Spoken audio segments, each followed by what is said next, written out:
Ha juramentado el presidente Biden y con él empieza una nueva era en la política estadounidense y un cambio de tono y de dinámica en la política internacional. Luego de 4 años de burlarse de la democracia y creerse que estaba por encima de la ley, por fin le hemos dicho adiós a Trump. ¿Y ahora qué? Fiel a su estilo provocador, el expresidente Trump ha hecho un espectáculo de salida, algo nunca antes visto en la historia de los Estados Unidos, que acabó con un asalto directo al templo de la democracia americana. Hoy en el Taxi comenzamos una nueva temporada y discutimos qué podemos prever ahora en una era post-Trump y a qué retos se enfrenta el recién inaugurado presidente Biden. Para esta ocasión se sube al taxi Mariano Aguirre, autor y fellow del Chatham House en Londres y colaborador frecuente en Democracia Abierta, para dialogar sobre este tema. Te lo contamos todo en el taxi que acaba de comenzar.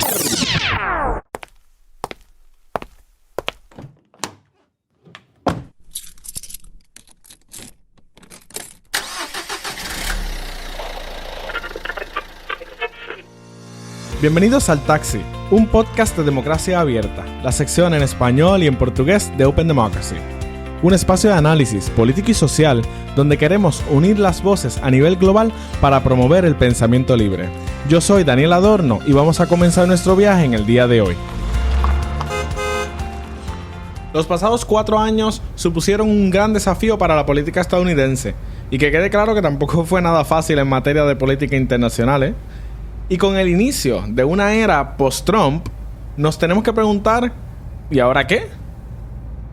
14 días antes de la inauguración de Biden, pudimos presenciar, ante el asombro, pero no la sorpresa, del mundo entero, las terribles escenas del 6 de enero. Una banda de insurrectos, convocados e instigados por Trump, irrumpieron en el Capitolio Federal para intentar detener la certificación de las elecciones del 3 de noviembre. Aquellas elecciones que él dice que le robaron y que son un fraude, esas elecciones. Los terroristas domésticos llevaban sombreros del movimiento MAGA y banderas de la campaña de Trump mientras pedían la cabeza del ex vicepresidente Mike Pence y llevaban a cabo un asalto desordenado que ellos llamaban una revolución. La turba vandalizó el edificio y atentó contra la seguridad de los miembros del Congreso.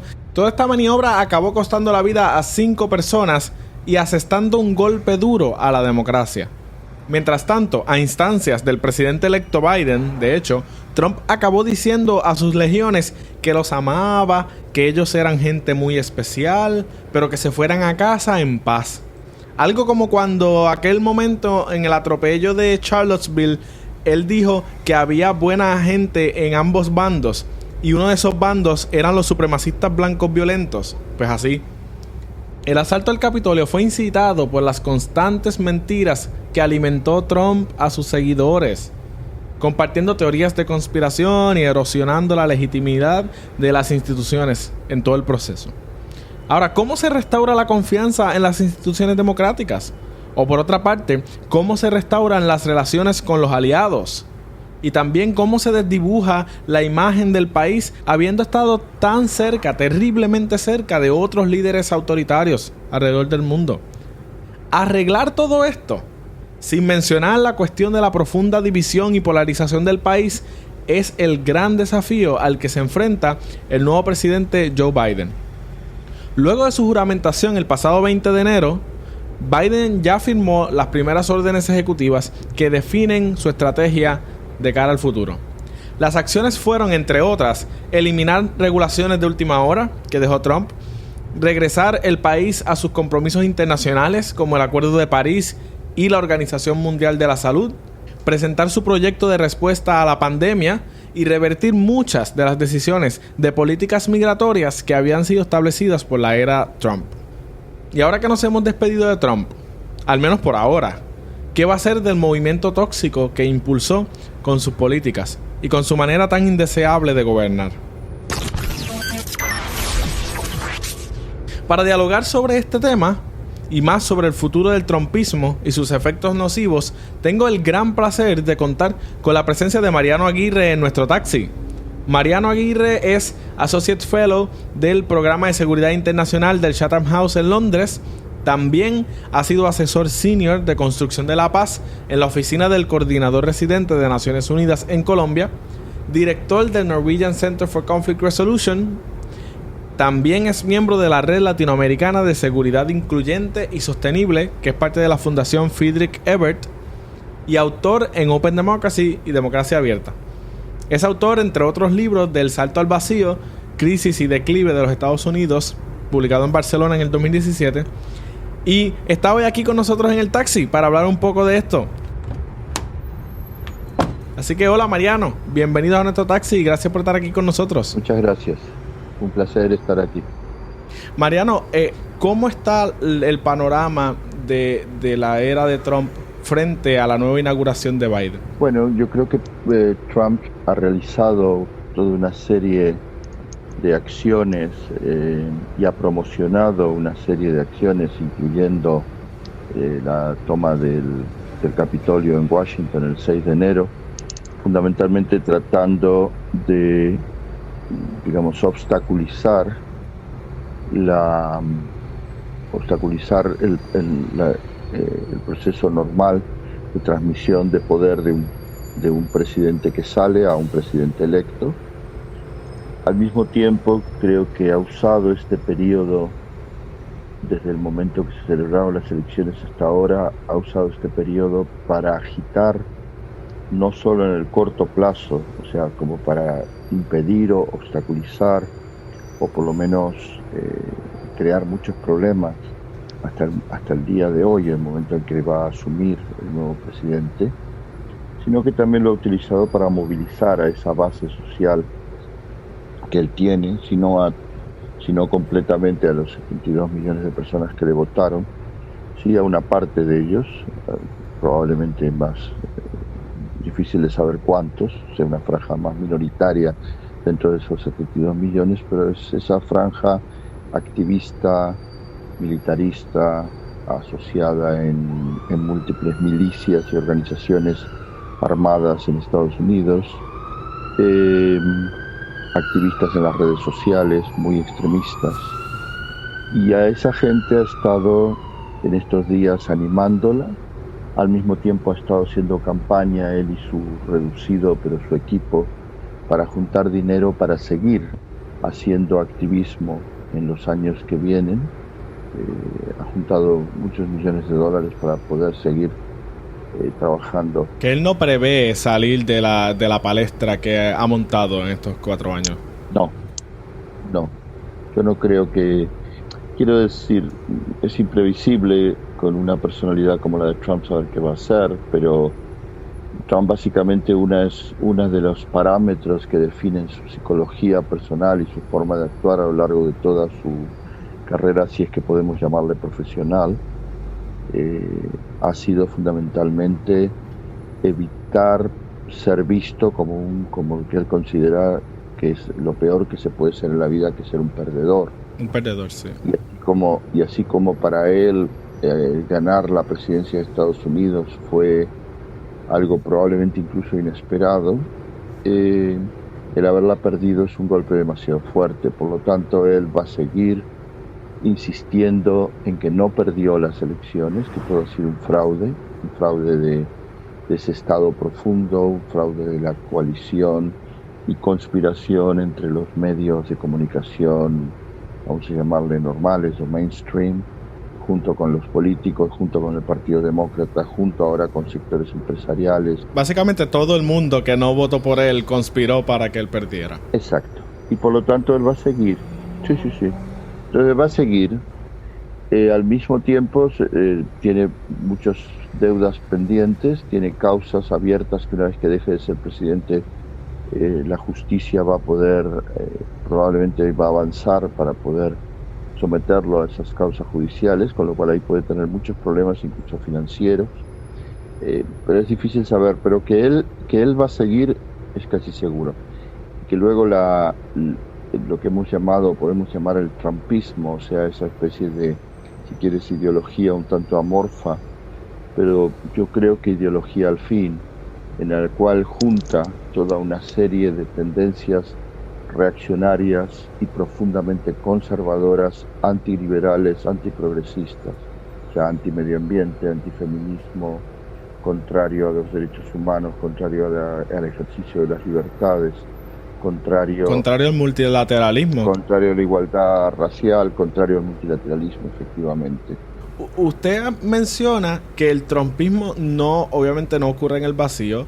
El trumpismo salió como quizás el producto final de años, décadas de desigualdades, años y décadas de marginalización de diferentes clases, de diferentes sectores, y cuando pensábamos que había llegado a su fin, de momento pasaron los eventos del 6 de enero, donde vemos esta banda de insurrectos entrar al Capitolio. Pero una de las cosas que ha sido más sorprendente es que hoy día están retirando efectivos de la Guardia Nacional por sus conexiones con supremacistas blancos y bandas extremistas de ultraderecha. Esto, ¿qué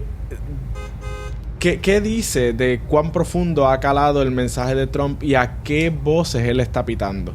Bueno, yo creo, como tú bien indicas en la pregunta, ahí hay dos cuestiones. Una es que Estados Unidos, más allá del mito de ser el faro y la luz de la democracia, de ser el principal país democrático del mundo, de ser la sociedad de las oportunidades, Estados Unidos arrastra en su historia muchos problemas de racismo, muchos problemas de desigualdad, una brecha entre ricos y pobres cada vez más profunda.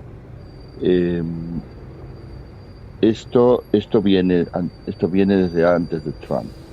Se agudizó además muchas de estas tendencias, especialmente la tendencia a la desigualdad, la tendencia a la pobreza, se agudizó con la entrada fuerte de Estados Unidos, que era un país ya integrado prácticamente como imperio en el sistema internacional.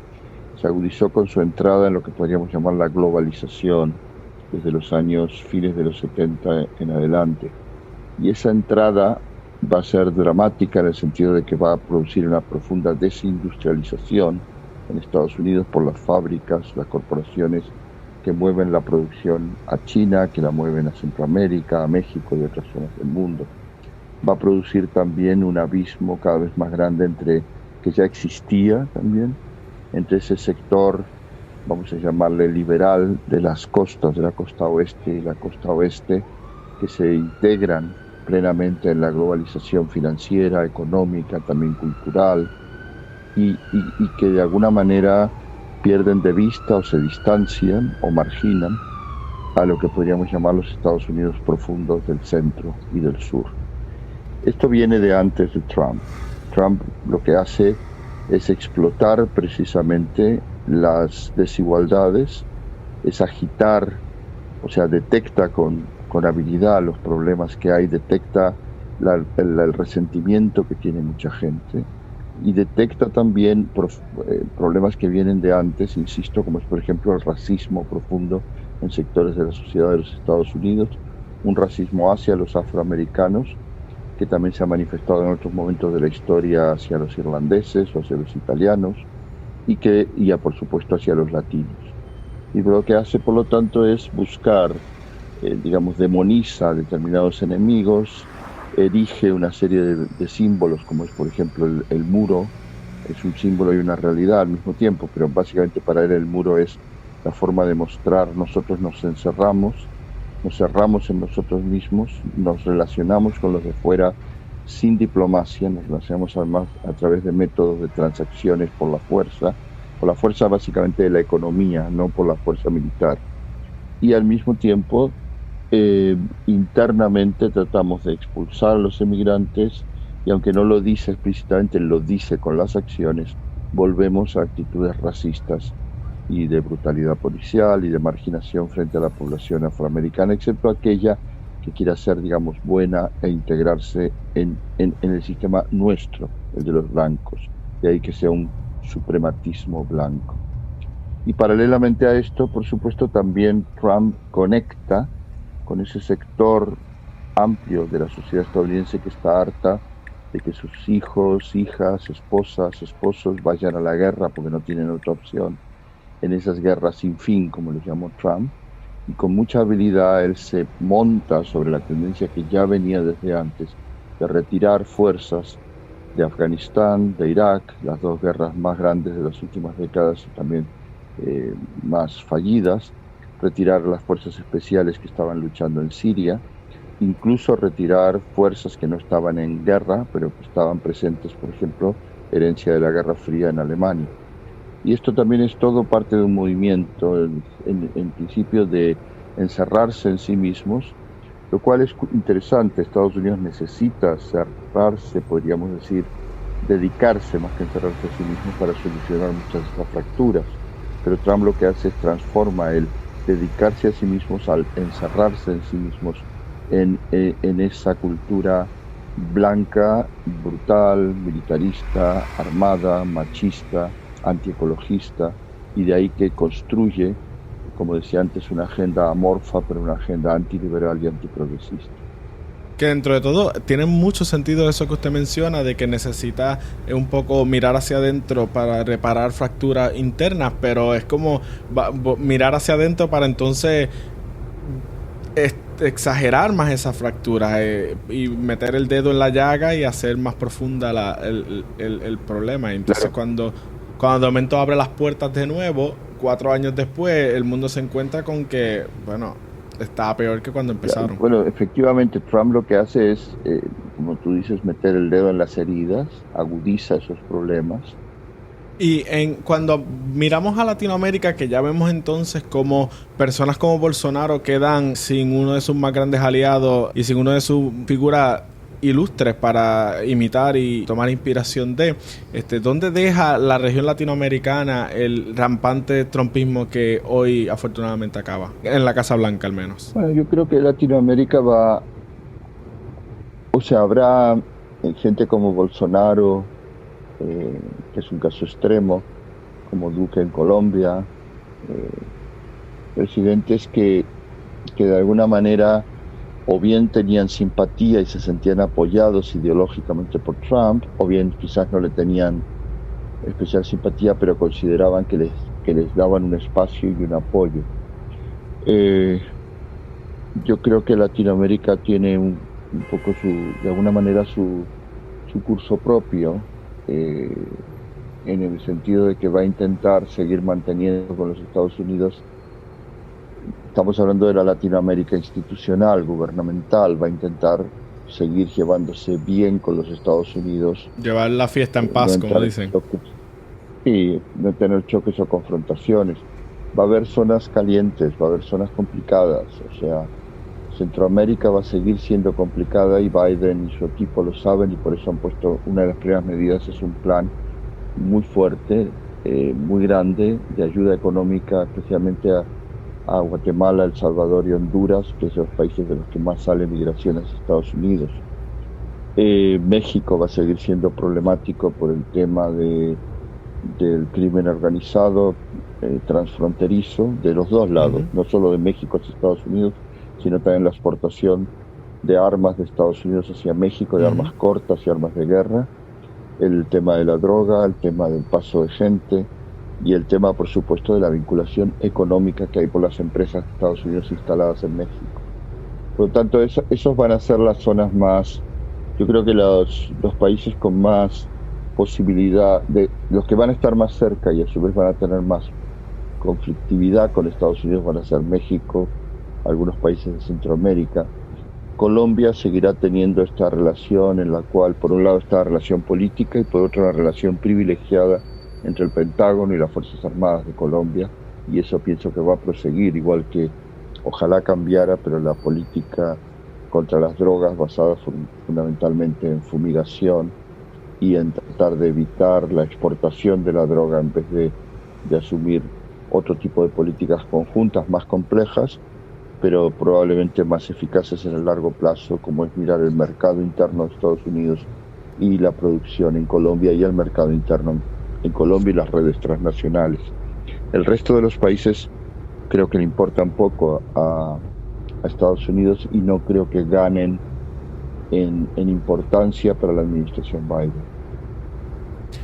Biden, ya para ir cerrando, Biden se encuentra ahora mismo en una coyuntura en el cual va a tener el control de ambas cámaras legislativas, va a tener el apoyo va a estar en Casa Blanca, así que tiene espacio para limitado, ¿verdad? Porque en el Senado es casi es una mayoría técnica.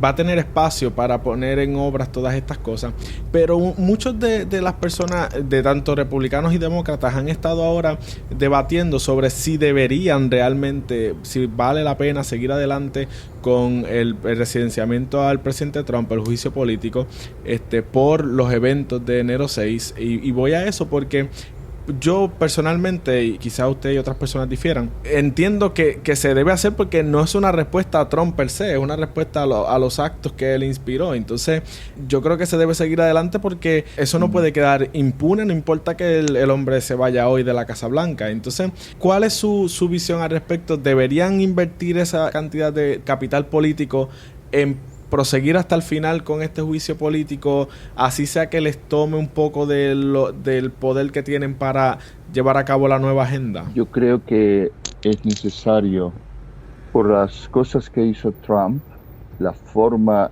en que ha sido no solo un mal gobernante, sino un gobernante corrupto y un gobernante en muchos aspectos violando o tratando de violar las leyes y violando la Constitución. Yo creo que deben proseguir el impeachment o juicio político.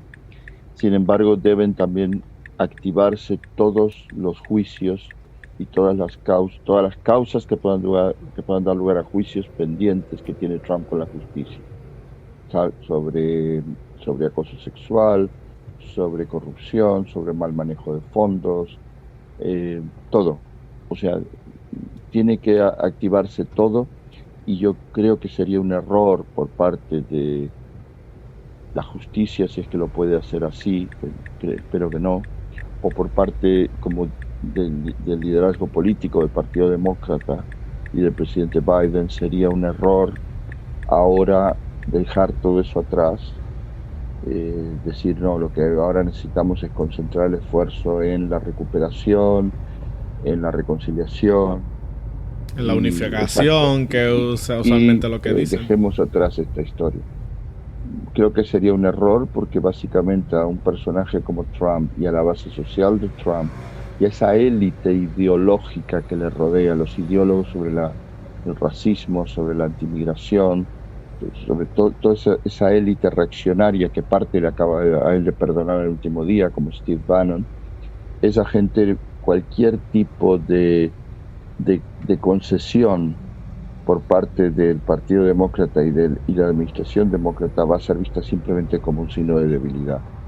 Y creo que sería un error realmente muy grave. Tienen que ir adelante con todos los juicios posibles contra Trump y, si es posible, contra otros personajes realmente que han hecho políticas prácticamente criminales, como es el tema de haber, como mencioné antes, separado hijos y padres de los emigrantes. Creo que merecen realmente ser sancionados por esto. Gracias, Mariano, por habernos acompañado a bordo del taxi. Estamos siempre a la disposición de recibirte. Muchas gracias. Gracias, Daniel. Hasta luego. Finalmente, la era de Trump deja unas profundas cicatrices en el mundo y en los Estados Unidos. Es un asunto de tiempo ver a dónde va a acabar la sombra del magnate y hombre de espectáculo cuya errática, agresiva y divisiva forma de dirigir a los Estados Unidos no le garantizó otro término en la presidencia y tampoco le garantizó la segunda legislatura que tanto anhelaba. La respuesta a la pandemia del coronavirus, la crisis del cambio climático, desigualdad económica, racismo sistémico, violencia de género, la crisis del multilateralismo, todas son cuestiones que necesitan de un Estados Unidos que juegue para el equipo global. Todo eso mientras atiende las profundas cicatrices que lleva en sí. Así que con esto comenzamos la nueva temporada del Taxi. Te invito a que participes de la conversación. Déjanos saber en los comentarios si quieres escuchar que hablemos de un tema particular en el Taxi. Gracias a todos por acompañarme a bordo del Taxi de Democracia Abierta. En nuestro taxi queremos amplificar las voces alrededor del mundo para promover el pensamiento libre. Nos puedes escuchar a través de Anchor.fm y Spotify. Sigue todo el excelente trabajo que se hace desde Democracia Abierta a través de Facebook, Twitter, Instagram y YouTube. Además, suscríbete a nuestros boletines para que te enteres del contenido más reciente. ¿A dónde iremos en nuestro próximo viaje? No te pierdas el próximo episodio.